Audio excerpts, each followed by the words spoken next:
Our next guest certainly lets no moss grow under his feet.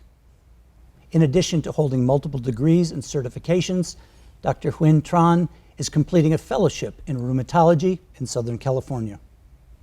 To keep himself from getting bored, he also supervises a free medical clinic in Detroit and oversees VietMD, a charitable education organization for Vietnamese physicians and patients. Huynh, it's a real pleasure to welcome you back to Michigan and feel like you belong. Thank you very much, Alan. It's my pleasure. So, first of all, how was the flight in? Well, it was a red flight. I'm sure you know that. So it's a little bit difficult, but I'm here. This is where I feel belong to. And you've been hopping back and forth between Michigan and California how many times now the past while? Yes, multiple times. Partially because we have a free clinic here in Michigan, but also because my family is here. I like to come back to visit as much as I can. So how many months left in your rheumatology fellowship? It's about a year from now, yes. Okay. So a few more red-eye flights. A few more, yes. Good. So I want to go back in time and talk about your family was living in Vietnam, and your dad was a former military officer. Yes. Yeah. And what happened after in 1975? So after the fall of Saigon, my father was sent to, they call re-education camp, as you see. A euphemism for prison. For a number of years, and then after that he's remained mostly unemployed. Even though he's a highly skilled worker, he's fluent in French and English. And also he was, as you know, he's a former officer in South Vietnam armies, but remained unemployed, basically. And so why, you came here not until 1999. There are several waves of people leaving Vietnam. Why so long before your family got out? Yes. One of the main reasons because we lost all of the documentation that my father, when he was in the armies. In fact, he worked for Delta Force. It is a highly classified mission from the U.S. Army in Mekong River. Because of that, after the Vietnam War, he had to destroy all of the documentations. I'm sure you know that if people figure out that you work for this, it's likely that they will be executed. Yeah. Therefore, we don't have anything. We applied for refugee status in early 80s, but rejected because we did not have any. So you were just a documents. baby in the Yes. 80s? I was just a baby, yes. Okay. So you had your high school education in Vietnam and even training to be an architect. That's right. When I came to the U.S., I was a senior student in architecture school in Vietnam. And when I came here, I restart over again, but still want to become an architect. So talk about that transition. So you came from a very tropical climate to the northern U.S. Yes. So physically the transition was difficult. Talk about the cultural transition. Were people kind to you? Were they welcoming, or was it a bit alienating at first? We came to Zealand, no, actually Holland first, and then later Zealand. The initial impression was a little bit strange, but very quickly we can feel that this is such a warm welcome from everyone. In fact, very lucky we have a church in Holland, a Beechwood Church, and sponsor our family. The day that we came here at night, they all came to the airport. Late at night came to the airport to welcome you. Yes. And immediately I feel like, wow, this is where family is. In fact, for the past 17 years, that's how I still feel. And your family still lives in West Michigan today? Yes. Yeah. My mom, she's still there, and everyone's still there. Yes. Yeah, awesome. So talk about your training, because today you're a physician with, as I said earlier, multiple certifications. But what about this kid who wanted to be an architect? How did that work? Well, as I mentioned earlier, I did not know that I would become a doctor someday. when we first arrived to the US at night, and then just a couple hours later, my father had a chest pain. We called 911. We have very little English, almost zero. We just hang up on the phone, and the ambulance came, and here we are the next day. The first morning ever was Holland Hospital. And welcome to the U.S. medical system. That's right. That's how I learned. As a refugee, if you came to the hospital without any language skill, that's how difficult it would be. But also, I feel like this is how the doctor, nurses treat you, regardless. Okay, no money, no insurance, no language, and that's how they treat you. And I do appreciate that. So it made a really good impression on you. They did. So what were the early struggles for you when you were, because you're 20 years old, hadn't studied English before? That's right. English was one of the major struggling. Obviously, if you like to learn about a culture, if you like to learn about anything in a newer country, language would be the first one. Sure. But after that, I think food would be my second one. I love Vietnamese food, and up until now, in California, I still love it. But can you imagine if you eat Vietnamese food for 20 years, and then you switch to McDonald's or Burger King, and then switch between? Yeah, understand. Yes. So you eventually went to, after some community college training, you went to the University of Michigan. Yes. And completed your architecture training and worked for a while as an architect. Yes. When did you get the bug to say, no, I want to go back and study medicine? Well, it's actually just a long process to make a final decision to become a doctor. As I said, after the Holland Hospital welcomed my father, I came back and volunteered there occasionally. Okay. And then in between, I also volunteered to become a medical interpreter. Oh, fantastic. And in between architect, the firm that I work here, AMGG Architects, we also design a clinic. So that's give me more exposure to U.S. healthcare. So whether you knew it or not, medicine had many avenues into your mind and your soul. That's right. And it's part of destiny too, like you see.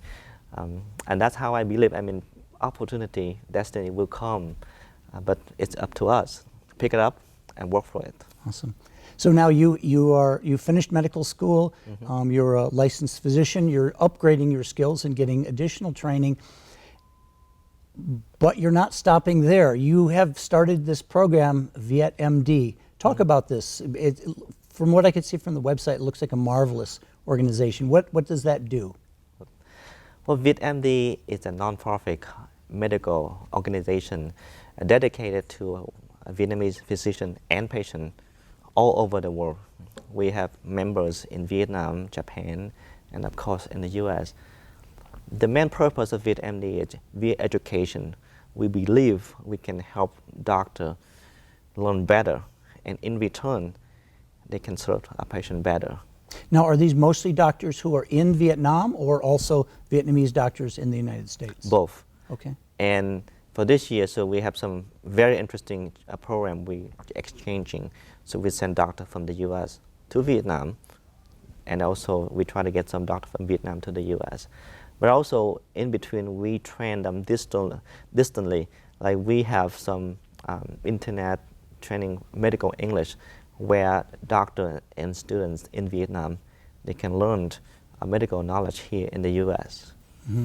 And I noticed a lot of your coursework is online. That's right. So it's in the evening here, in the morning there. Yes. And you're doing that Yes. training. Yes. I'm sure you know medical English is the door that you like to go further in your career if you are a doctor in Asia. So medical English help Vietnamese doctors not only improve their knowledge, but also they can travel, and most importantly, they become a better provider because the knowledge they learn up to date, in return, will help them take better care of their patients. Sure. On the flip side of that, how does your education work for Vietnamese patients? Well, the Vietnamese patient here in the U.S., we have a free clinic in Detroit, and we like to see if we can make represent this model to other states. Many Vietnamese here, they have a language barrier, which I was in this situation 17 years ago. And obviously, if you cannot communicate with your doctor, you cannot tell what's wrong. The idea here is we try to educate patients not only to break down the language barrier, but also to take care of themselves. Many of them rely on traditional medicines, and they take things from internet, from Facebook, and many of them can be harmful. So this is our goal, to educate. And I say, we believe education is the key for both doctor and patient, and that is the sole purpose of VietMD. That's awesome. So tell us a little bit about the clinic in Detroit. Well, the clinic in Detroit is staffed usually by one doctor, and we have one pharmacist. And we also have a nurse, and we ask for a volunteer from locals. We have patients mainly from the church, but also extended from the community. We are under federal government. We are one of the few clinics that belong to the National Free Clinic Network. So our physicians and nurses, of course, have malpractice liability covered from now President Trump, previously President Obama. Okay. So how do you get, I noticed on your website, I was looking at all of your staff, they're all Vietnamese healthcare professionals. How do you get these people to sign on to do pro bono work? That's right. As you know, this is a volunteer work. Like all people get paid 99 cents a year. By law, we have to do that. But I think deep inside, everyone likes to do something. And once you reach to certain level, you can always give back. I strongly believe you don't have to be a doctor. You don't have to finish your degree to give back. You can give back today as anything, a student, high school student, anything. Some of the healthcare professionals on your website, I think, are medical students or pharmacy students. Yes. Huynh Tran, she's actually a vice president of VietMD, and she's finishing her PharmD very soon. But she involved with VietMD when she was a student, and she would be continue. And just like Dr. Long told, he's also a pharmacist. He's also a program director of one of the pharmacy residency programs. So the bottom line is, if they like to give back, they can give at any time, right? You don't have to be a doctor, you don't have to be a professional, as long as you have your heart and you like to do something. My experience that for immigrants and refugees, one surprising aspect of American culture is that Americans do volunteer a lot. That's right. Is really part of our national culture to go outside and and volunteer. Yes. So clearly you've picked up on that. I am. That as well. And that's why I consider myself as Vietnamese Americans, and that's how I am. So talk a little bit about that, because it's often a conversation about how one can be a hyphenated American. Talk about that concept of identity. We are a newer group of immigrants come to the U.S. Obviously, there's about 2 million Vietnamese Americans in the U.S. But you see that a lot of us come after 75, and we initially struggling because of the Vietnam War, because poverty, but now we reach to the level of establishing. Many of us become successful businessmen, doctors, lawyers, you name it. Just like any other Asians. I do believe Vietnamese refugee, just like anyone else, one of the hardest working I ever seen. I saw a story that parents, they work 3 jobs, the first generation, so they can put their kid to school. And then, on top of that, they send money back to Vietnam for their extended family. So working hard, saving hard, and still being generous. And become they get American dream, and that's what it is. Sure. Yes. Sure. We just have a minute left on the program, but I want to wrap up with your impression on the notion of belonging. The show is called Feel Like You Belong. What creates belonging in your mind? Belonging means where family is, where you feel most comfortable. And to me, here, Michigan, where my family is, my culture is, like you mentioned here, where I found my identity, Vietnamese American, and that's where I'm belonging to. Just one side, I travel a lot. I've been to New York, Florida, California, and I can clearly see the difference between West Coast, East Coast, and now the North Coast, or you say, Lake Michigan. I think that's where I belong to, the North Coast. Fantastic. Well, I know many Michiganders from Grand Rapids to Detroit are very thankful that you came and settled in our state. So good luck in your fellowship training and ongoingly with VietMD. We'll look forward to staying in touch with you. Thank you very much, Alan. It's my pleasure. Glad you could come. Thank you. Thanks for joining us. If you're watching on TV, stay tuned in just a moment for our education and humor segments. If you're watching us online, you can find these additional segments on our website under the What's Up and What's So Funny sections. Stay healthy, my friends. Light travels faster than sound. This is why some people appear bright until you hear them speak.